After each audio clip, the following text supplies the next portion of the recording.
Ripu sir English classes में आपका पुनः स्वागत है।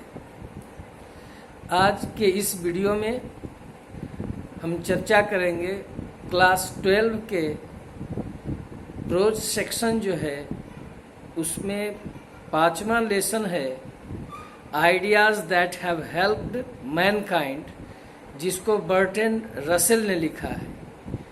इसका मैं यहाँ लाइन बाय लाइन जो है सो हिंदी में एक्सप्लेनेशन करूँगा।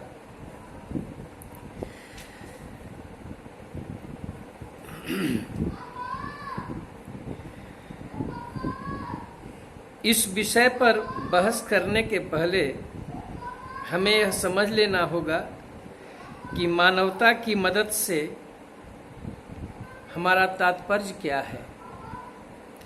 क्या मानवता की मदद तभी होती है जब मनुष्य अधिक संख्या में होते हैं, या जब वे कम पशुवत या पाश्विक होते हैं, या जब वे बेहद खुश होते हैं, या जब वे विविध अनुभवों का आनंद लेना सीख लेते हैं, या जब वे और अधिक जानने लगते हैं, या जब वे एक दूसरे से ज़्यादा दोस्ताना हो जाते हैं। मैं समझता हूँ कि ये सारी बातें मानवता की मदद की हमारी जो अवधारणा के बनने में सहायक होती हैं, और मैं कहूँगा इन सब के बारे में जो प्रारंभिक बातें हैं, जिस सर्वाधिक बिना विवाद के अर्थों में विचारों ने मानवता की मदद की है, वह है नंबर, संख्या। एक समय ऐसा होगा जब मनुष्य एक बेहद दुर्लभ प्रजाति था जो किसी तरह से जंगलों और गुफाओं में जीवन व्यतीत करता था। उसे जंगली खूंखार जानवरों से हमेशा भय रहता था, इसलिए वह अपनी भूख प्यास मिटाने में उसे बहुत से परेशानियों का सामना करना पड़ता था। उस समय में मनुष्य जैविक रूप से अधिक समझदार था।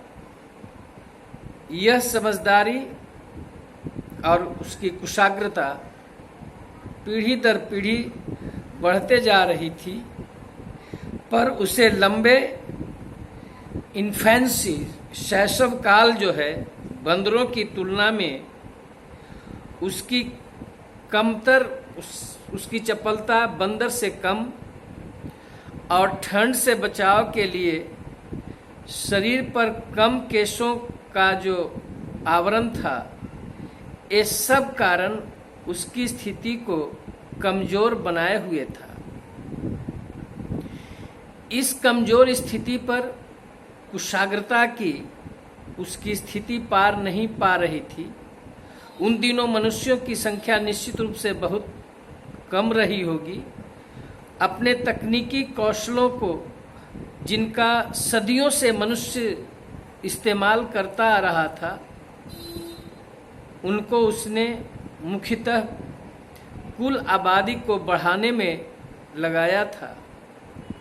मैं यह नहीं कहता हूं कि यही इरादा था, बल्कि यह कि वस्तुतः यही प्रभाव था। यदि इसमें खुश होने वाली बात है तो हमारे लिए यह खुशियां मनाने का मौका है। हम हुए हैं कुछ हद तक तेजी से कम जानवरों के जैसे। मैं इस चीज को खासकर दो पक्षों को सोचता हूँ।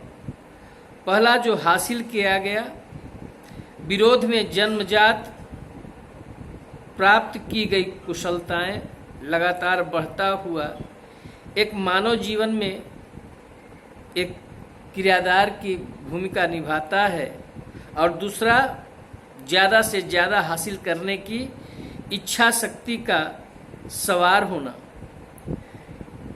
इन संदर्भ में हम लोग निश्चित ही बहुत तेजी से कम जानवरों के जैसे हुए हैं। जहाँ तक खुशहाली का प्रश्न है, मैं आश्वस्त नहीं हूँ। यह सत्य है, भूख से बहुत सी चिड़ियाँ जो है मर जाती है, बड़ी तादाद में सर्दी के मौसम में। यदि वे हमारे गलियारों की चिड़ियाएँ नहीं हैं, लेकिन गर्मी के दरमियान वे इस आपदा का पहले से आभास नहीं कर पाती, या उसे याद नहीं रहता है कि कैसे ये हाल में ही इन जो विपत्तियां हैं उन पर आ पड़ी थी, ठीक बीते हुए सर्दी के मौसम में। मनुष्य के साथ मामला कुछ अलग है। मुझे शक है कि चिड़ियाओं का प्रतिशत जो मर जाएंगी भूख से वर्तमान सर्दी में, जो 1946-47 में हुआ था, उतनी ही होगी जितनी की प्रतिशत मानव की होगी जो किसी कारण से मर जाएंगे। भारत में और केंद्रीय यूरोप के देशों में इस काल में, लेकिन हर मानव की मृत्यु भूख से लाती है एक लंबा चिंता का काल, और घिरा रहता है सामान्य चिंता से पड़ोसियों की। हम लोग पीड़ा उठाते हैं न सिर्फ उन बुराइयों की जो वास्तविकता में हम लोगों पर आन पड़ती है, बल्कि वो सारी भी जो हमारी बुद्धिमत्ता हमसे कहती है कि उनसे डरने का कारण बनता है। इच्छा शक्तियों पर नियंत्रण करना जो हम अपने पूर्वाभास से प्रेरित होकर करते हैं, भौतिक नुकसानों से छुटकारा पा लेते हैं, लेकिन चिंता की कीमत पर और आनंद में कमी की कीमत पर। मुझे नहीं लगता है कि पढ़े लिखे लोग जो मेरे परिचित हैं, बावजूद वे सुरक्षित आमदनी का आनंद उठाते हैं, उतने खुशी होंगे जितने कि चूहे जो रोटी के टुकड़े खाते हैं। उन्हीं की मेजों से जब वे विद्वान जो जेंटलमैन जो है झपकी ले रहा होता है। इस संदर्भ में इसलिए मैं ये नहीं मानता हूँ कि थोड़ा भी इस क्षेत्र में विकास जो है सो हुआ है। भिन्न भिन्न अनुभवों के आनंद लेने की जहाँ तक बात है, तो वहाँ बात कुछ और है।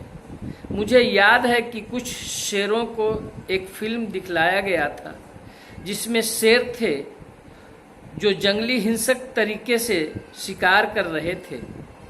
फिल्म देखने वाले शेरों को इन दृश्यों में कोई मज़ा नहीं मिला। संगीत, कविता तथा विज्ञान ही नहीं, बल्कि फुटबॉल, बेसबॉल तथा शराब भी जानवरों को आनंदित नहीं कर पाते, परंतु हमारी कुशाग्रता ने हमें जानवरों की अपेक्षा तरह तरह के आनंद लेने लायक बनाया है। लेकिन इस आनंद की उपलब्धि के साथ साथ बोरियत भी उतनी ही सहनी पड़ती है। लेकिन मुझे बताया जाना चाहिए कि न संख्या न ही सुखों की बहुतायत मनुष्य को महान बनाती है। उसे उसकी जो मेधा है और चरित्र, नैतिक गुण महान बनाते हैं।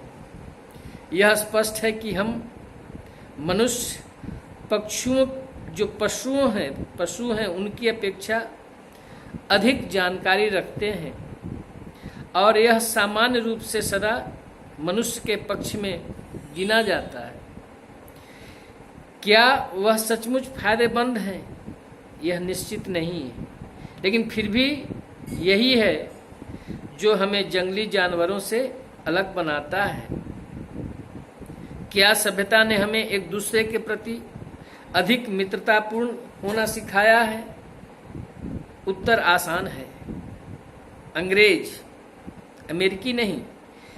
रॉबिन पक्षी अपने अग्रज रॉबिनों को, जो अपने उनके ओल्ड जो माता पिता हैं, रॉबिनों को आजन्म चोंच से हल्के हल्के चूमते हैं, जबकि मनुष्य ब्रिटेन निवासी, अमेरिका निवासी नहीं, अपने अग्रज वृद्ध लोगों को वृद्धा पेंशन देते हैं।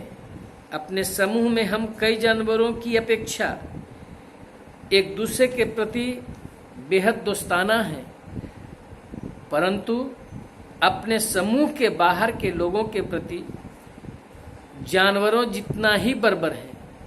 भले ही नैतिकतावादियों और धार्मिक पुरुषों ने जो भी सिखाया हो, हमारी कुशाग्रता हमारी इन प्रवृत्ति को बढ़ावा देती है, जितना अत्यंत जंगली जानवर को भी नहीं मिलता होगा। उम्मीद की जा सकती है, हालांकि बहुत आश्वस्त होकर नहीं, कि समय के साथ मानवीय प्रवृत्ति या मानवता का प्रभाव बढ़ेगा, लेकिन अभी तो लक्षण बहुत शुभ नहीं लगते।